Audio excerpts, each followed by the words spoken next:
وعلى آله وصحبه أجمعين ومن تبعهم بإحسان أما بعد. فأعوذ بالله من الشيطان الرجيم. بسم الله الرحمن الرحيم. رب اشرح لي صدري ويسر لي أمري واحلل عقدة من لساني يفقهوا قولي. محترم باوقار اساتذہ کرام اور طلبہ عزیز،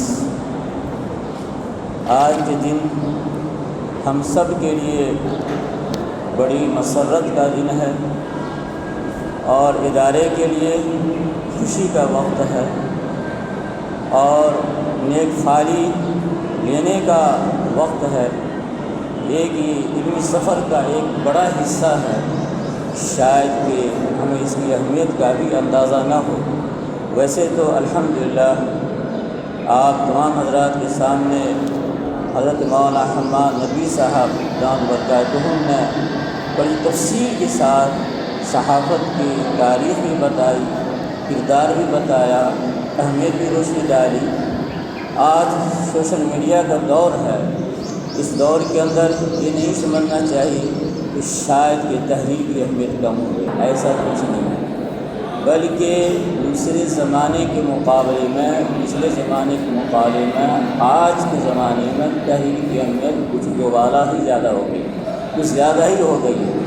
سوشل میڈیا والے بھی جو بات زبانی وہ بیان کرتے ہیں وہ حوالے اخباروں ہی پہ دیتے ہیں اور وہیں سے لے کر کے آرٹیکل پڑھ کر کے فلاں یہ کہا فلاں یہ کہا وہیں سے بولتے ہیں. یہ اس کی اہمیت سے ہم آپ انکار آج بھی نہیں کر سکتے. بہرحال میں نہیں چاہتا ہوں کہ اس کم وقت کے اندر آپ کو مزید صحافت کی دنیا میں سیر کراؤں. بہت سی باتیں آ چکی ہیں، میں کچھ باتیں دوسری بیان کرنا چاہتا ہوں جو طلباء سے متعلق ہے.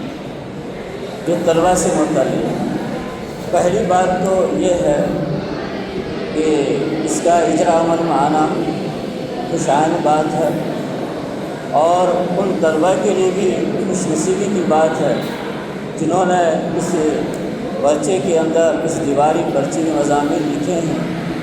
گویا کہ وہ قسط اول ہیں اس کی اور وہ اس کی ابتدا کے وہ اولین صف کے ہیں. اس اعتبار سے جب تاریخ لکھی جائے گی ان کے نام بھی درج ہوں گے، اس اعتبار سے خوش نصیب ہے. بہرحال کسی کام کا شروع کرنا آسان ہوتا ہے، ابتدا کرنا آسان ہوتا ہے، اصل کمال یہ ہے اس کو باقی رکھنا. اصل کمال یہ ہے کہ اس کو باقی رکھنا، یعنی جس طرح سے آپ نے جس لگن کے ساتھ اور جس حوصلے کے ساتھ اور جن تمناؤں کے ساتھ اور جن مقاصد کے ساتھ آپ نے شروع کیے ہیں ان مقاصد کو بروئے کار لانے کے لیے ضروری ہے کہ برابر یہ پرچہ جاری رہے، برابر لکھتے رہیں. مجھے اس موقع سے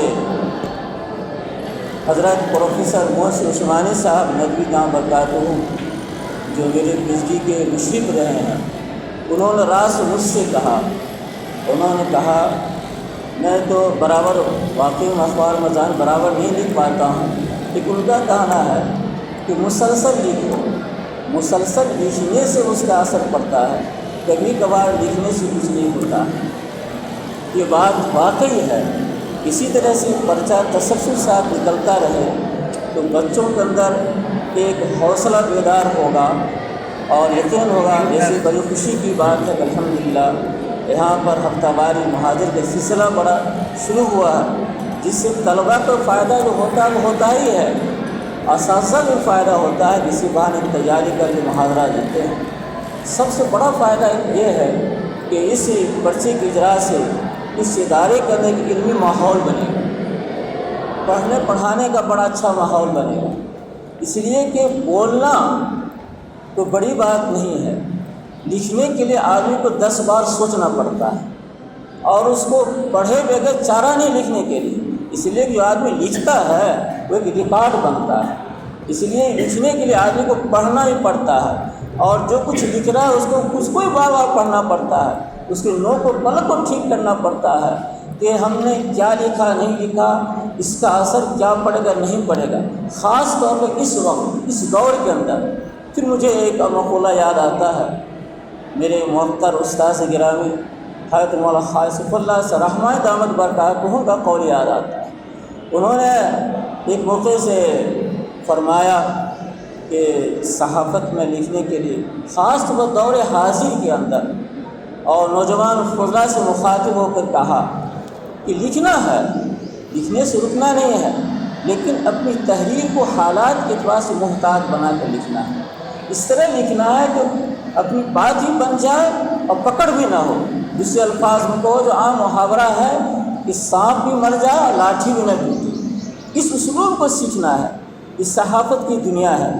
تو بہرحال مجھے بتانا یہ ہے کہ یہ جو سلسلہ شروع ہوا ہے اس سے لکھنے والے کو فائدہ ہے، جنہوں نے لکھا ہے ان کا تو فائدہ ہوگا تو ہوگا ہی، اور ان کو اس سے بڑا حوصلہ ملے گا، اس لیے کہ آدمی جو اپنی تحریر جو لکھتا ہے، لکھنے کے بعد جب وہ کسی بھی پرچے میں شائع ہوتا ہے اس کو دیکھ کر اس کو بہت بڑی خوشی ہوتی ہے۔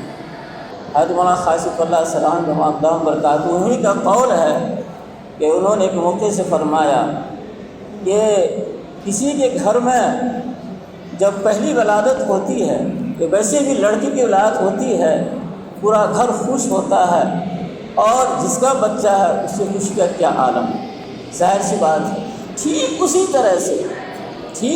طرح سے جب ایک مصنف ایک کتاب لکھتا ہے، اس کی کتاب چھپتی ہے، اس کے چھپنے سے اس کو اسی طرح خوشی حاصل ہوتی ہے جس طرح سے ایک باپ کو بیٹے کی پیدائش خوشی حاصل ہوتی ہے۔ میں اس میں تھوڑا اضافہ کرتے ہوئے صرف تھوڑا سا اضافہ کرتا ہوں مضمون نگاری کے تعلق سے، جب کسی طالب علم کا، جب کسی نوخیز نوجوان کا پہلی تحریر جب اخبار میں چھپتی ہے اس کو کیا خوشی ہوتی ہے وہ وہی بتا سکتا ہے، اس کو اسی طرح خوشی ہوتی ہے۔ ایک عجیب یہ چیز ہے جس کا تعلق انسان کے احساس سے ہے۔ میرے پاس وہ الفاظ نہیں ہیں جن میں الفاظ میں آپ کو ادا کر کے بتاؤں۔ دوسری بات یہ ہے کہ جب وہ دیکھتے ہیں کہ میرے اساتذہ پڑھتے ہیں اور وہ خود ہی پڑھ کے خوش ہوتے ہیں، میرے ساتھی پڑھتے ہیں، ان کو عجیب اندر ہے کہ خوشی حاصل ہوتی ہے اور ان کو حوصلہ ملتا ہے اور میں پھر لکھوں گا، اس سے بھی اچھا لکھوں گا۔ پھر وہ جس جو میں رہتا ہے ایک دوسرے سے پوچھتا بھی ہے کیسا لگا، یا تم پوچھو کہ استاد سے وہ کیا تاثر ہوئی ہے، تو استاد بتاتے ہیں، کچھ خامی بتاتے ہیں، خوبی بتاتے ہیں، پھر اسے سبق دیتا ہے، پھر دوسرے طلبہ کو بھی حوصلہ ملتا ہے، ارے بہت اچھی بات ہے، وہ دیکھو اساتذہ کتنے اچھے الفاظ ان کا نام لے رہے ہیں، ان کو دعائیں دے رہے ہیں، ہم کیوں پیچھے رہیں گے، ہم بھی تو اسی کام کے لیے آئے ہیں، ان کو بھی بڑا حوصلہ ملتا ہے۔ اس طرح سے سمجھیے کہ ایک علمی ماحول ادارے کو بنتا ہے جو ادارے کا بنیادی مقصد یہی ہے۔ تو اس طرح سے افراد کار تیار ہوتے ہیں اور اس سے بڑا حوصلہ ملتا ہے۔ سب سے بڑی بات یہ ہے کہ آدمی جب تحریر لکھتا ہے اور لکھنے پر جب وہ تائید پاتا ہے کہ دوسرے لوگ جو ہیں اس کی تائید کر رہے ہیں، اس کو خود اعتمادی پیدا ہوتی ہے۔ یہ بہت بڑی بات ہے۔ انسان کو اپنی تحریر پر اعتماد ہونا، اپنی بات پر اعتماد ہونا یہ بہت بڑی بات ہے۔ سمجھیے کہ یہ بہت بڑی خوبی کی بات ہے، بہت بڑی نعمت ہے، ورنہ بہت سے بڑے بڑے لوگ ہیں بولنے کو بولتے ہیں لیکن خود ان کو اعتماد نہیں ہوتا، میں جو بول رہا ہوں پتہ نہیں کہاں تک صحیح ہے نہیں ہے۔ بالکل نہیں، آدمی کو جو بات کرنی چاہیے اعتماد کے ساتھ اور پورے اعتماد ہو کر بات کرنی چاہیے، تو آپ کی بات کو جان پیدا ہوگی، اس سے یہ چیز آپ کو اس سے حاصل ہوگی، اس تحریر سے حاصل ہوگی۔ محترم طلبہ عزیز، یہ ابتدائی مرحلہ ہے، ابتدائی اسٹیج ہے آپ، لیکن اس کو آپ انتہا نہیں سمجھیں، ابتدا ہے۔ جیسا میں نے بتایا کہ ابتدا آسان ہوتی ہے، ظاہر سی بات ہے، اور اس کو آپ ترقی کی پہلی آخری منزل میں سمجھیں، اسٹارٹنگ ہے۔ بس یہ طلبہ عزیز سے بھی ہم گزارش کروں گا اور کہ وہ اس سلسلہ کو آگے بڑھائیں، اس کو جاری رکھیں اور نسل در نسل اس کو جاری رکھیں۔ انشاءاللہ اس سے طلبہ بھی فائدہ ہوگا، ادارے کا بڑا فائدہ ہوگا۔ اس سے کوئی بڑا فائدہ یہ بھی طلبہ کا حاصل ہوتا ہے، ان کو باہم اجتماعی کام کرنے کا تجربہ حاصل ہوتا ہے، اجتماعی مل جل کر کام کرنے کا ان کو بڑا تجربہ حاصل ہوتا ہے، اور اس طرح سے اجتماعی طور پر کسی میگزین کی نکالنا ہو تو بڑا اچھی صلاحیت پیدا ہوتی ہے۔ اور ساتھ ساتھ معذرت کے ساتھ بولتے چلوں، یہ جو مضامین جو آپ کے سامنے آئے ہیں مختلف عناوین سے ہوں گے، سے زبان میں الحمدللہ ہے اور بھی خوشی کی بات ہے، اور میں منتظمین سے بصد احترام گزارش کروں گا، یہ مضامین بڑے قیمتی ہوں گے، ان کو آپ جمع رکھیے آپ ریکارڈ میں، اور ساتھ ساتھ بصد احترام گزارش کروں گا اس سال کے آخر میں اس کو ایک میگزین بنا کر کے 100 ہی تعداد کیوں نہ ہو اس کی طباعت کرا تھا۔ اس سے بچوں کو بھی فائدہ ہوگا اور ہمارے ادارے کا بھی ایک وقار بحال ہوگا، اور اہل علم کے پاس یہ پہنچے گا تو اس سے اچھے اثرات مرتب ہوں گے۔ بہرحال میں دعا گو ہوں، اور ساتھ ساتھ میں خاص طور پر اس اعتبار سے دعا گو ہوں، اور میں سمجھتا ہوں کہ ہمارے ساتھ اساتذہ کرام بھی دل کے گہرائیوں سے دعا گو ہوں گے۔